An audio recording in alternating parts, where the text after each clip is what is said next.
Hey, what's going on? I'm Brand. I'm a guy who flies. I am here today with my recap of episode 5 of HBO Max's The Flight Attendant. It was a sad one, y'all. It was a sad one.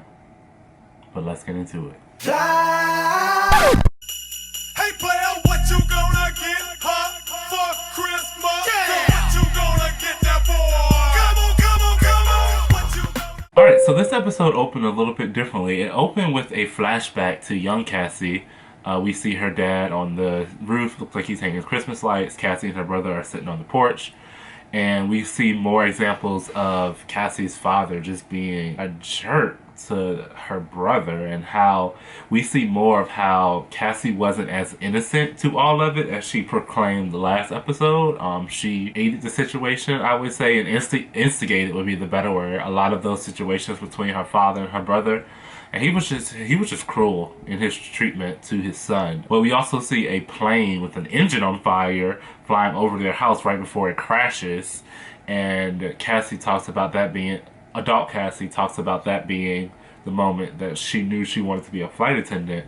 She knew, like, the lead flight attendant, and she really wanted to just really help people, which we then have to question by the end of the episode. So we flip back to where we left off last episode. We saw Sabrina's body fall to the ground, and we open at the crime scene with the FBI inspector walking up to Cassie. Annie and Max are also there. The FBI investigator begins to question Cassie, and once again she has this bout of just word diarrhea, just saying everything that they have been uncovering, which a person who just met this man and doesn't really know him, Alex, and is not that connected, sure knows a lot about a lot of things. And it's sort of like, when it comes to issues like that, you don't show your whole hand right away, and Cassie just continues to just show her whole hand. Cassie and Annie get into another argument because Annie's like, yo, again, like, what the fuck is going on? Like, I know you went through a lot and you just experienced a lot, but like, why are you doing this? Like, why do you continue to shoot yourself in the foot? Like, why won't you let me help you? Like, it's like, I don't understand why she won't just listen to what Annie, who is her legal representation, is trying to tell her. It's almost as if she isn't fearful of the FBI coming after her. It's like, because she knows in her head that she didn't do it, she is just out here as if, like, the FBI couldn't lock her up and incriminate her for his murder. Like, that's just not an option. We see her at Annie's house taking a nap. Cassie, that is. Annie gets a call that we knew she was expecting, and it is from some man. All these mysterious men. At first I thought it was a man that has been doing this sideline work with Megan, but I don't think they're the same people. But Annie gets this call from this man, and he basically sets up a time for them to meet, because it's time for her to, fulfill the debt that she owes them for the favor that she called on them the last episode to get Cassie out of the house. So they set that up. Once Max wakes Cassie up, they start trying to devise a plan, but they realize that they can't just hack Unisphere's network anymore. They actually have to do it from one of their computers. But because Cassie, went to Unisphere and showed her ass the last time, they can't actually go to their building. Then we get a scene with Alex in her head. He and Cassie are kind of talking about what they could possibly do to help her get more information. They figure out that his house, which was the topic of conversation when they were together in Bangkok, we know is in the city, so that would actually be accessible. So we go back to Cassie and Max, and they end up devising more of a plan to basically get info from Unisphere. They decide to go to his apartment. They figure out a way to slide on by the doorman and get into the apartment. I want to pause here because the FBI agent made a statement at the crime scene, and when Annie asked him, why is the FBI here when this is just a simple police matter, he said, we go everywhere she goes, meaning Cassie. And I don't know if that registered to them that Cassie, the FBI, is tracking and or following it. So it's like, she's just out here, just doing things, and it's just like, girl, like, somebody's behind you. And so she is now just focused on, oh my gosh, if Annie ever got in trouble and had to do something and she, lost her license and, was disbarred and all this other stuff, I would never be able to live with myself. I have to do this to help Annie. So she's now convinced Max that she has to break into Alex's apartment to get this information on Unisphere and Lionfish because it's going to help Annie. But make it make sense when she doesn't even know what Annie had to do that potentially put her in trouble, and the fact that she's already going to pay her debt and she's going to be good. This is the part about when Annie's like, talk to me, let me help you, when Cassie needs to pay attention. It's like she's like with it sometimes, she's not with it other times. Anyway, Megan gets a call and she's talking to the man that she's been doing the work with, and she's actually talking to him in Korean. Mind you, before she got this call, she actually called Cassie, who ignored the call, and in Megan supposedly switching over from ending the call with Cassie when it got to voicemail and clicking over to answer the man, instead of switching, she merged the calls. So basically, the entire voicemail is Megan's conversation in Korean with that other man. Weird, okay? But anyway, they get up to the apartment. There's a automatic code on the door, so they have to figure out what the code could possibly be. Cassie remembers when she was at the parents' house for the memorial, she saw this number, Alex, and this 4-digit number, 7226, written down, and she just typed it in and it worked. And Max was like, how did you remember that? And she was like, 7226 is the flight number from JFK to Johannesburg. She was like, I know my flights. So that's how she kind of remembered that. But they get into the apartment. And then when she gets into the apartment, mind you, she's not concerned that us walking in trigger some alarm somewhere else to tell somebody that somebody has entered this dead man's apartment. She's not wondering if there's cameras around that somebody's watching them as they're moving through the apartment. She's not worried about whether or not the FBI is sitting outside and watching her just enter the man that she apparently doesn't really know apartment. She gets in and we flip to her and Alex in her head, and she is concerned that she is going to uncover things about him that she might not like. That's what her concern is. This is the man that she actually has feelings for, might have secrets in his closet that she will uncover while she's there. That's her major concern. We flip, we see Miranda in sort of not necessarily a huge panic, but a slight panic. She calls someone because she's trying to figure out how to get to Alex's apartment, because she basically wants information so that she can kind of clean up the mess that she has made, because she's the type of person that she wants to get the job done. She was told to get on the plane, fly back to England. She did not do that. She's still in New York. The person on the phone refuses to help her because apparently Victor is not the type of person that you cross. And when he tells somebody to do something, you don't help them. You do what you're supposed to do and you stay in your lane. So she doesn't get any help that way. Annie meets up with the man for their appointment that was at 3 o'clock. And he's like, hey, you need to deliver it to this person. And she's like, what? No, I can't do that. I might, get in jail. Through conversation, he basically tells her, you can do this or you can pass on this one, but when we call you for the next thing, it's going to be even worse and more dangerous than this. So she just takes that and decides that that's what she's going to do. She has to deliver this package, this message to somebody in jail. So then we see Pinky and the Brain, Cassie and Max. We see Pinky and the Brain.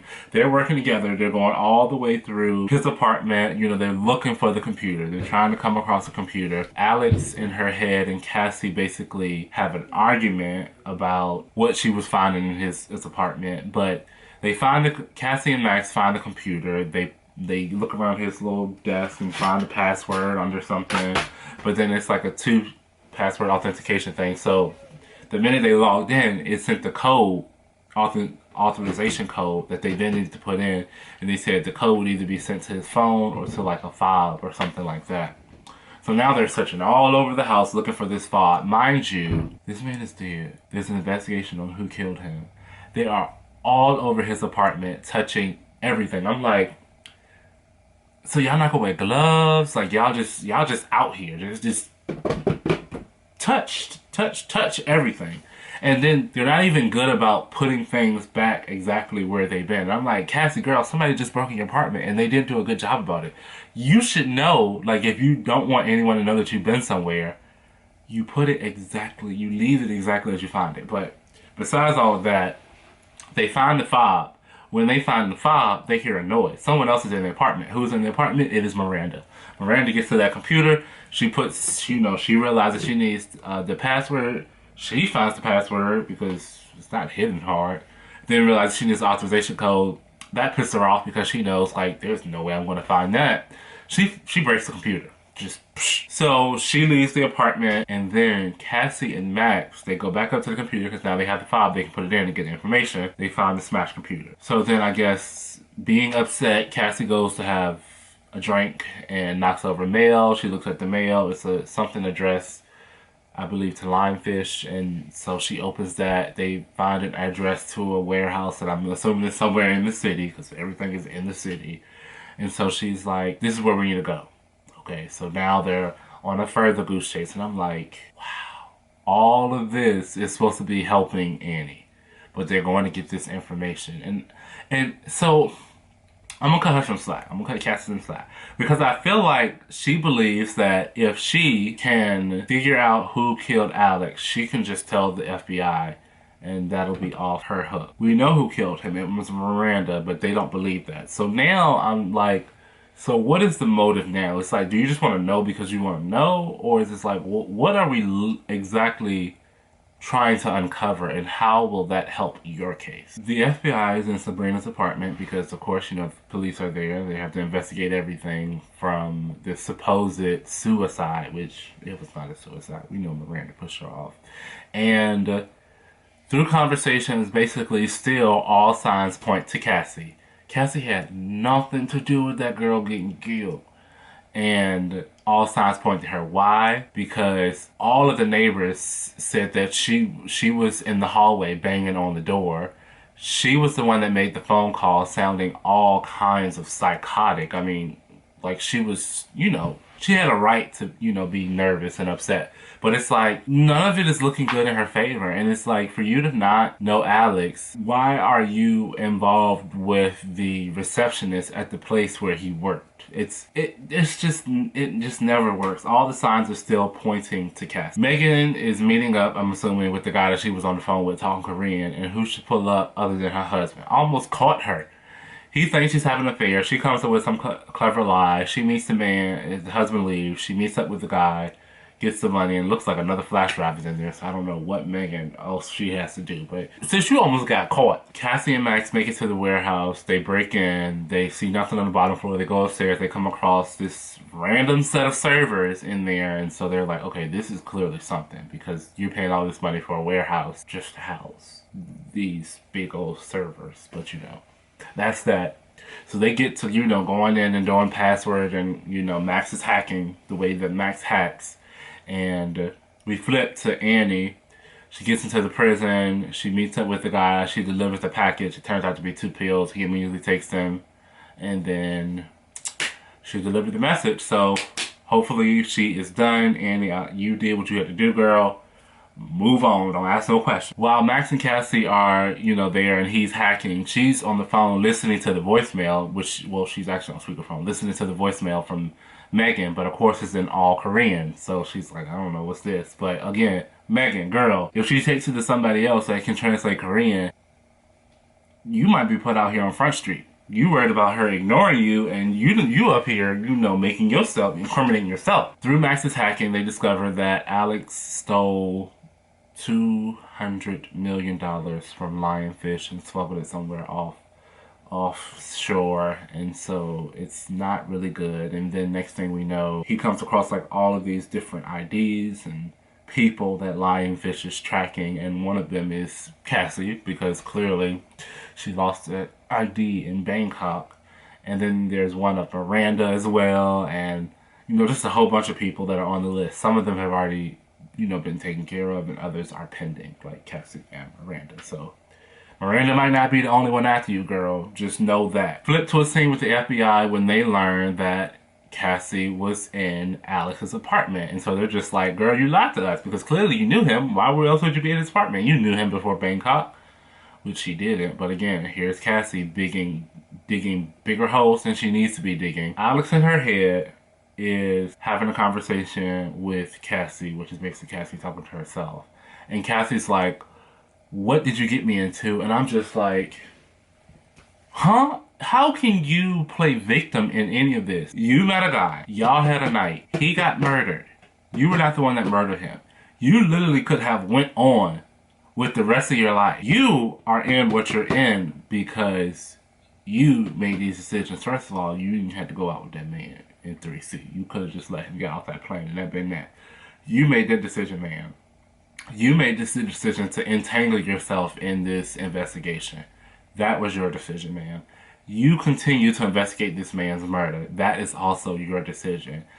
There are flashbacks of Cassie, young Cassie, and when she was running towards that plane crash, she's like, I just want to help people.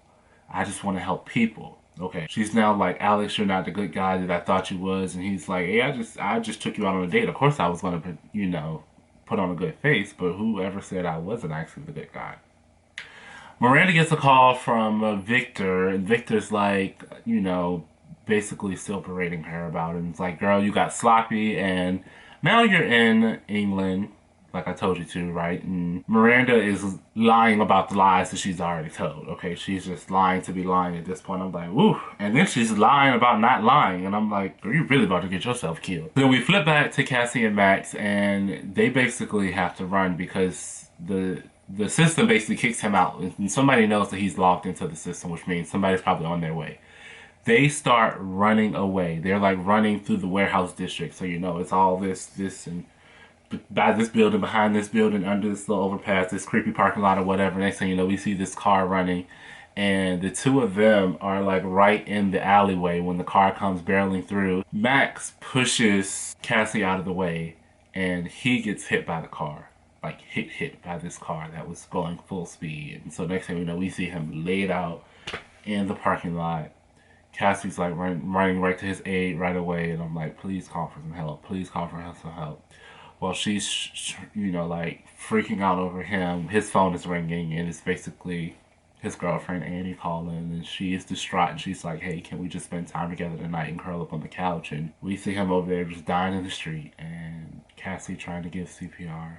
We see her doing compressions, and that's where the episode closes. It's kind of sad because, you know, Alex in her head basically was blunt with her, like, you claim that you just want to help people, but he was like, when you were younger, we get a flashback to her younger, she was running to the crash. She runs to disaster. She isn't out here to necessarily help people. It's like she's attracted to disaster. Like she's just a magnet for it. You drag Max into this situation, and now he's laid in the street, probably dead to the ground. Like, what's up? Like, really, what's up? But that was episode 5 of The Flight Attendant. So let's see, what are our questions that need answers? Number 1, will Max live? Number 2, what does Cassie have that Victor is after? And number 3, is Cassie about to get arrested by the FBI? I'm Brandon, I'm Guy Flies, and I'll see you all next time.